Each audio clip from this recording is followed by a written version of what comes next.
क्या water softener लगाने के बाद आपको भी हार्ड वाटर का सामना करना पड़ता है? क्या वाटर सॉफ्टनर के ब्राइन टैंक का सॉल्टी वाटर भी आपके टैंक में पहुंचता है? अगर हाँ तो ये वीडियो आपके लिए है। और अगर आप ये प्रॉब्लम का सामना कर रहे हैं तो निश्चित ही आपके वाटर सॉफ्टनर का जो इंस्टॉलेशन है वो प्रॉपर नहीं है। तो आज हम 4 इंस्टॉलेशन मिस्टेक्स जो कि एक वाटर सॉफ्टनर में लोग करते हैं उसके बारे में जानते हैं। वाटर सॉफ्टनर इंस्टॉलेशन में सबसे महत्वपूर्ण चीज होती है कि उसका इनलेट और आउटलेट कनेक्शन को देने का क्या तरीका है। अगर आपने उसको सीपीवीसी या यूपीवीसी प्लम्बिंग से दिया है तो उसका परफॉर्मेंस अलग आ सकता है। अगर आपने उसके लिए प्रॉपर बाईपास वाल्व यूज किया है तो उसका परफॉर्मेंस अलग आ सकता है। तो सबसे पहले मैं आपको बताता हूं कि बाईपास वाल्व क्या होता है और उसकी क्या इंपॉर्टेंस। तो दोस्तों ये होता है बाईपास वाल्व, जो कि एक वाटर सॉफ्टनर में लगाना बहुत कंपलसरी है। आप अगर अपने वाटर सॉफ्टनर में देखेंगे तो हो सकता है ये चांसेस हो कि आपके वाटर सॉफ्टनर में जो ये वाला बाईपास कनेक्शन है ये सीपीवीसी या यूपीवीसी के पाइपिंग से बनाया गया हो। उससे भी बाईपास बनता है मगर इसका पर्पस काफी अलग होता है। इसमें 2-3 एडवांटेजेस आपको मिलते हैं। वो क्या है? एक, कभी भी अगर आपको वाटर सॉफ्टनर को शिफ्ट करना है या कोई सर्विस मोड पे डालना है तो आप ये सर्कलिप हटा के पूरे सिस्टम को अलग कर सकते हैं और इसको पूरा बाईपास में डाल के, अगर आप यहां से ऐसे पूरा बाईपास में डालेंगे तो पानी आपके इनलेट से आपके आउटलेट में सीधा जाएगा, वाटर सॉफ्टनर में नहीं जाएगा। तो आप सिस्टम को पूरी तरह एक तो अलग कर सकते हैं। सेकेंड चीज, इसके अंदर एक सुविधा यह मिलती है कि अगर आपको कभी back to back 2 machines install करनी है तो आप पीछे वाले यहां नट दे रखे हैं, इनको खोलकर दूसरी मशीन को भी इस मशीन के समकक्ष इंस्टॉल करवा सकते हैं। तीसरी चीज, आपको बेनिफिट ये मिलता है कि इसके अंदर यहां पर छोटे छोटे बाईपास के कनेक्शन बने हुए हैं, 1 2 3 4 उस पर लिखा हुआ है। इनका ऐसा सेंस बनता है कि अगर आपकी रिक्वायरमेंट से पानी ज्यादा सॉफ्ट हो गया है और आपको थोड़ी सी हार्डनेस वाला पानी चाहिए तो आप इसको 1 2 3 या 4 पोजीशन पे रख के जरा सा रॉ वाटर ऐड कर सकते हैं। तो आपको आपके मन मुताबिक की हार्डनेस मिल जाएगी जो आपका डिजायर्ड है। दोस्तों, सेकंड इंस्टॉलेशन मिस्टेक जो लोग करते हैं वो ये कि अपने वाटर सॉफ्टनर के साथ वो वैक्यूम ब्रेकर नहीं लगाते हैं। इस वैक्यूम ब्रेकर का बहुत इंपॉर्टेंट पर्पस है और ये कंपलसरी है कि आप वैक्यूम ब्रेकर अपने सॉफ्टनर के साथ लगाएं। ये क्या काम करता है? फॉर एग्जांपल, आपने अपनी बोर की मोटर चालू करी जो कि वाटर सॉफ्टनर का इनलेट है और वाटर सॉफ्टनर के थ्रू वो पानी सॉफ्ट करके दे रही है। अब जब भी आप अपनी बोर की मोटर बंद करते हैं तो एक रिवर्स में सक्शन होता है। उस सक्शन में मोस्टली ऐसा हो सकता है कि वाटर सॉफ्टनर के अंदर का जो एयर है वो मोटर सक करे, और इनकेस अगर वो मोटर सक करती है तो आपके वाटर सॉफ्टनर का जो वेसल है वो चपटा हो सकता है, यानी वो ब्रेक भी हो सकता है चपटा होने के बाद। तो ये प्रॉब्लम ना आए उसके लिए वैक्यूम ब्रेकर लगाना बहुत कंपलसरी है। इस वैक्यूम ब्रेकर का पर्पस सिंपल सा है कि जिस वक्त इसको फ्लो मिलता है तो इसके अंदर यहाँ पे रबर है, ये रबर उठ जाती है और पानी का फ्लो बन जाता है। लेकिन जब भी आप मोटर बंद करते हैं तो रबर वापस डाउन चली जाती है और एनवायरनमेंट से एक्स्ट्रा एयर मोटर को मिल जाती है।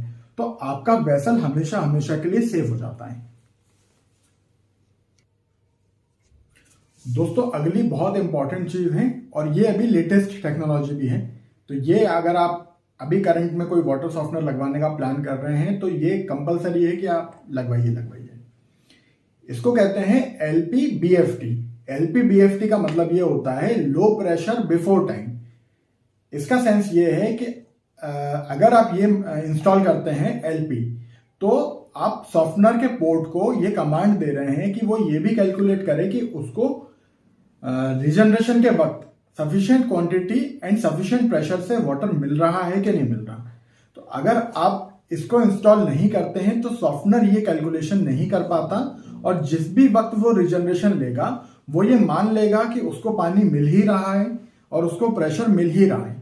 तो ऐसे में कभी ये भी अगर सिनेरियो बनता है कि आपकी टंकी का पानी खत्म हो गया, अगर आपने रिचार्जिंग मोटर लगा रखी है या बीच रीजनरेशन में आपने आपका बोर मोटर बंद कर दिया, या आपके यहाँ ये सिचुएशन हो सकती है कि आपके यहाँ कॉलोनी का पानी आता है तो कॉलोनी वालों ने पानी कम देर दिया या जिस वक्त रीजनरेशन हो रहा था पानी चला गया, तो उस वक्त सॉफ्टनर अपना रीजनरेशन इनकम्प्लीट ना करके कंप्लीट कर लेगा विदाउट एनी वाटर। यानी उसकी जो मोटर है उसके जो 4 प्रोसेस हैं, rinse, drain, salt in salt out, ये सारा कुछ वो कंप्लीट कर लेगा।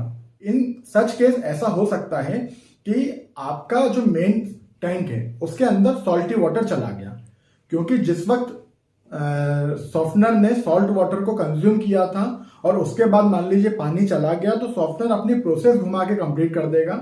अब जिस वक्त फ्रेश वाटर आपको चाहिए तो सॉल्टी वाटर आपके टैंक में जाना शुरू हो सकता है। लेकिन इसको लगाने से फायदा यह है कि ये सॉफ्टनर को ये कमांड देता है कि किस वक्त पानी मिल रहा है और किस वक्त नहीं मिल रहा। ये सिंपल सा काम ऐसे करता है, मैं इसको ओपन करके दिखाता हूं आपको। ये इसका पर्पस ऐसा होता है कि अगर इसको प्रेशर मिल रहा है तो यहां से ये कनेक्शन को अलग कर देगा। अलग करने का मतलब है कि प्रेशर मिल रहा है तो सॉफ्टनर अपना रीजनरेशन कंप्लीट करेगा।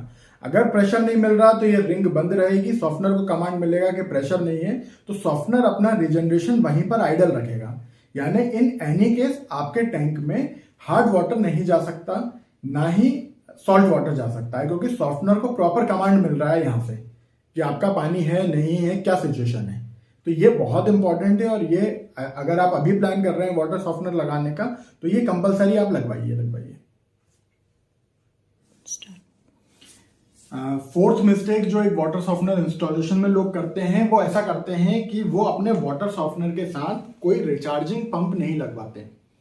तो इसमें प्रॉब्लम 2-3 प्रकार की आती हैं। वो क्या क्या आती हैं? एक तो वो डिपेंडेंट हो जाते हैं उनकी खुद की बोर वाली मोटर पे, कि जब भी बोर वाली मोटर चालू करेंगे तभी सॉफ्टनर रीजनरेशन ले सकता है और सॉफ्टनर को रीजनरेशन के लिए वाटर मिलेगा। तो एक तो डिपेंडेंसी क्रिएट हो गई। सेकेंड चीज, जो सॉफ्टनर का रीजनरेशन हो रहा है वो आपके बोर वाटर से या आपके कॉलोनी वाटर से, यानी हार्ड वाटर से हो रहा है। लेकिन इसको अगर आप लगवाते हैं तो आपकी टंकी से, यानी जो आपका प्योर वाटर टैंक होगा जो वाटर सॉफ्टनर ने फिल इन किया है, उसी से इसको कनेक्शन मिलता है। तो आपका जो वाटर सॉफ्टनर रीजनरेट होता है वो पहली चीज तो होता है सॉफ्ट वाटर से, जिससे उसकी रेजिन की लाइफ बहुत अच्छी बढ़ती है। सेकेंड चीज, आप इसमें किसी भी प्रकार से कोई टाइम बाउंड नहीं रहते। आप इसकी रिचार्जिंग रात को 2 बजे भी कर सकते हैं, रात को 4 बजे भी कर सकते हैं, जिस वक्त 90% घरों में वाटर का कंजम्पशन नहीं हो रहा होता है। आधी रात को कोई कंजम्पशन नहीं होता, या आपके समय के हिसाब से आप किसी भी टाइम के हिसाब से इसको रिजनरेट कर सकते हैं। इसको आप पोर्ट ऑपरेटेड रिचार्जिंग मोटर भी कह सकते हैं, क्योंकि मल्टीपोर्ट वाल्व ही इसको कमांड देता है कि कब इसको ऑन होना है और कब इसको बंद होना है रिजनरेशन के टाइम पे। और चूंकि ये मोटर पास में ही लगी होती है तो ये सफिशिएंट प्रेशर से वाटर सॉफ्टनर को रिजनरेट करती है, और वाटर सॉफ्टनर का रिजनरेशन ये बहुत अच्छे से कर पाती है। तो अगर आप अभी प्लान कर रहे हैं वाटर सॉफ्टनर को लगाने का तो ये कंपलसरी लगवाइए। अगर आप ऑलरेडी कोई ऑटोमेटिक वाटर सॉफ्टनर यूज कर रहे हैं तो ये आप एडिशनली उसमें इनबिल्ट करवा सकते हैं। तो दोस्तों, ये थी 4 मिस्टेक्स जो आप अपने वाटर सॉफ्टनर को इंस्टॉलेशन के वक्त करते हैं।